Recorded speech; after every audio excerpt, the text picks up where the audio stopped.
লিটন মিয়া, সাফায়েত আহমেদ সজীব এবং রাজীব আহমেদ নামের ৩ আইনজীবী মাওলানা দেলোয়ার হোসাইন সাঈদী সহ ৩৬ জনের বিরুদ্ধে যুদ্ধাপরাধী ঘোষণার দাবি করে মামলা দায়ের করেন। ওই মামলায় সমন জারি করে আদালত। পরে মামলাটি প্রত্যাহার করে নেয় তারা।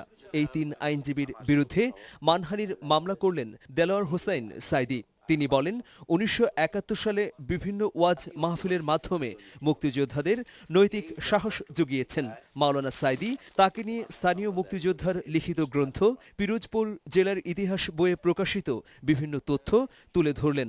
তো ১৯৭১ থেকে শুরু করে নিয়ে ৮০-র দশকের প্রায় শেষ ভাগ পর্যন্ত আমার বিরুদ্ধে স্বাধীনতা বিরোধী অথবা রাজাকার অথবা আল বদর অথবা আল শামস বা যুদ্ধাপরাধী কোনো প্রশ্নই ওঠে নাই। কোরআনে কারিমের তাফসীর ছিল আমার মূল মিশন। এই যে আমার মাহফিলে, কোরআনের মাহফিলগুলিতে ব্যাপক জনসমাগম হয়, কি দেশে কি বিদেশে, এটা তাদের চোখে ভালো লাগেনি। যুদ্ধ অপরাধী সহ যে কোনো অপরাধ যে করে সমস্ত অপরাধীদের বিচার হওয়া উচিত। এরকম একটা বিরাট ব্যাপার নিয়ে, রাজনৈতিক উদ্দেশ্য নিয়ে কাউকে যুদ্ধ অপরাধী বলা আদালত বহির্ভূত। মাওলানা সাঈদীর আইনজীবী ব্যারিস্টার আব্দুর রাজ্জাক বললেন, মিথ্যাচারের আশ্রয় নিয়ে কারো বিরুদ্ধে যুদ্ধাপরাধের অভিযোগ আনা বেআইনি।